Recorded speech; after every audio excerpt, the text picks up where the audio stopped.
Aeg on teha juttu meie nädalat tegijaga ja meil on hea meel, et nädalat tegijad tuleb siit Eestist, Tallinnast. Nimelt Haabersti ja Mustamäe õpilased peavad siis, toimub selline asi nagu HIV-vastane tantsuvõistlus, HIV-vastane tantsuvõistlus ja Mustamäe ja Haabersti õpilased peavad sellest tantsuvõistlusel esitama organisaatorite poolt ette antud teemadel etüüde. Ja muuhulgas on teemadeks sellised asjad nagu hiir tahab seksi ning geisääse lugu. Näiteks antakse siis õpilastele ette, et siin on teema, selle järgi tantsige. Ja näiteks loen ette teema siis pikemalt. Hiir ja siil kohtuvad klubi tantsuvõrandal. Hiir kutsub siili tantsima. Tantsu ajal näitavad nad teineteisele oma parimaid tantsuliigutusi.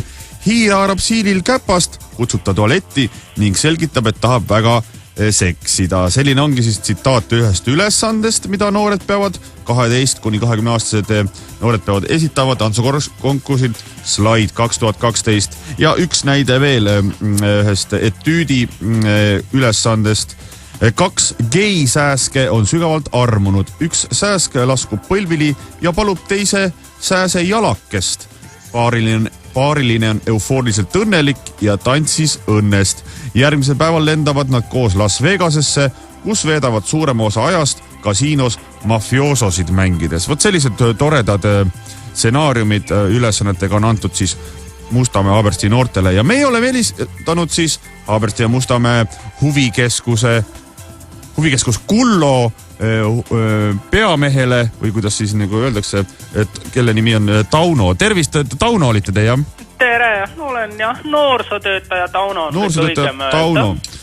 Et väga Ma võin olla ka peamees, kuigi see on vale, siiski see meeldib mulle. Et selge, ütleme lihtsalt huvijuht Tauno, et Tauns, et Z-iga. Et selles mõttes, et väga huvitavad, ütleme siis, ülesanded on lastele antud, et kes need asjad kokku kirjutas? No loomulikult oleme meie siin töötajate seltsis need ise välja mõelnud, sest et minu arust on ka, need on nii päevakajalised ja tegelikult isegi lahedad. Aga no muidugi kahju on sellest, et te niimoodi rebisite kontekstist välja ja jäid ülesanded täiesti poolikuks. See just hakkas nagu pööre tulema, just ma ütleksin, tuleksin selle hiire ja siili loo juurde tagasi nagu, jah? Ja seal siis nad lähevad tõepoolest WC-sse, aga siis seal tuleb nagu plokk ette, kuna siis siil puikleb vastu, sest ta kardab, et kui ta kasutab nagu kondoom, et ta võib selle oma okastega puruks rebida. Ja siis tuleb nagu karu, kes pulbitseb, haarab siili ise nagu selga, jookseb koju ära, hiir jääb siis rebase juurde, reba hakkab teda lohutama ja see tuleb hommik, kõigil on nii raske ja rebasel on hirm, sest et hiir on temaga nagu tõeliselt karm olnud, väga lahe. Minul on küsimus see, et kuidas tuli mõte omavahel kokku panda näiteks nagu siin selles teises näites nagu 2 sääsed ja selline leegitsev homoseksualism, et miks just sääsed või Come on, see on ju ülekantud tähenduses, eks ole, kes siis ei saaks aru, kellest seal räägitakse, on ju? Mina ei saa. No väga mõnus. Väga mõnus ja muidugi seal ega selles Las Vegase loos jäi ju ka, jäi nii palju jäi rääkimata, sest seal noored tahavad abielluda, eks ole.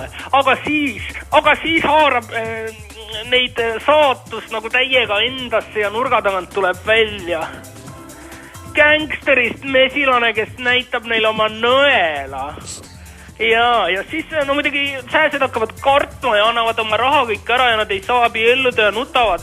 Aga nurga pealt tuleb tantsides kodutu sipelgas, kes tuleb välja, on ise paari panija, saate aru, ja noorte õnn on täiesti olemas. Jälle nagu super süžee. Me ise jällegi muidugi kirjutasime selle võimas ja ma juba lausa igatsen näha, kuidas noored selle tantsu teevad. See on nii tore ja samas nagu nii õilis, sest see kõik on siis muidugi püha eesmärgiga HIV vastu võitlemise pärast. Tauno, kui te olete need stsenaariumid kokku kirjutanud Towns, et selles mõttes, et tundub, et te seda kirjaniku nagu vaistu on, et olete te ka varem midagi kirjutanud või olete mingi võib-olla isegi mõne raamatu välja andnud või midagi taolist?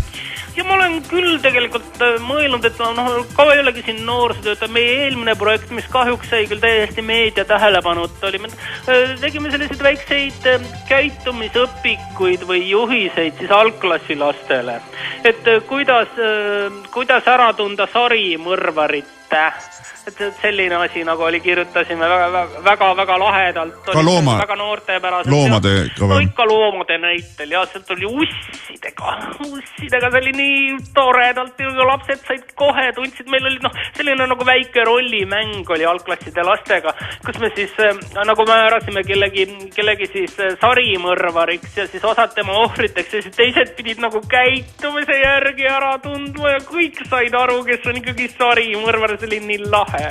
Ma ei tea, lapsed ja noored on ikka nii loovad ja eriti kui nendel on nii suurepärased stsenaariumid ette antud, ma ei saa lihtsalt, see on nii äge, ma ei tea, mulle see sääse teema nagu läheb nii peale. Vaatan teie koduleheküljelt, et järgmine aasta on tulemas samasugune üritus, aga siis te ei räägi mitte HIV-st, räägite narkootikumide kahjulikust ja seda ka läbi tantsu ja loomade. Kas avaldaksite võib-olla paar mingit stsenaariumit ka, et mis sealt olema hakkab?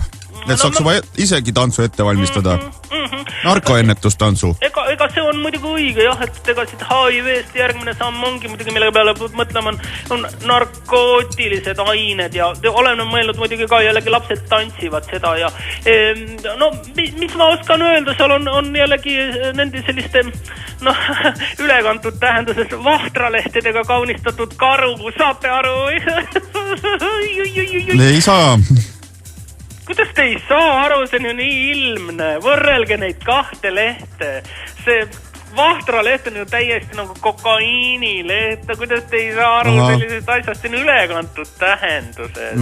Ja siis noored nagu tulevad tantsides ja ma olen ise mõelnud seda, et võiks tegelikult isegi laulu- ja tantsupeol olla selline ennetustants, kus siis väiksed algklasside rühmad on siis kõik riietatud väikesteks toredateks süstaldeks, kes tulevad oma selliste nõelteravate mütsikestega ja tantsivad seal ja siis teised on nagu sellised ained, võiksid tulla selliste suurte pakkidena, sellised valged ained ja siis süstlad tormavad isegi rahva sisse ja natukene nagu torkavad inimesi ja siis tuleb doktor ja siis hakkab neid ravima, see oleks väga lahe. Teile ei meeldi see idee, ma saan meeldib, mulle meeldib tagurlik natuke. Ei ole selles mõttes, et mulle väga tundub see läbi nende loomajuttude, et te olete niisugune uue aja onu Reemus. Olen küll, ma olen onu Downsi loomajutud. Ma olen väga palju tagasisidet muide saanud ka laste vanemate käest ja väga meeldib kõigile. See on ikkagi väga meeldib. Just need vaadake ülekantud tähendused, et sa nagu ütled rebane, aga sa mõtled sääsk ja vastupidi. Ja, igatahes Tauno Downs, suur tänu teile selle ülevaatliku jutu eest. Super, aitäh, et sain abiks olla teile. Ja ootame järgmise aasta üritust. Ootame teid ka ja tulge kõik muidugi vaatama ja osalema ja kõik tantsima.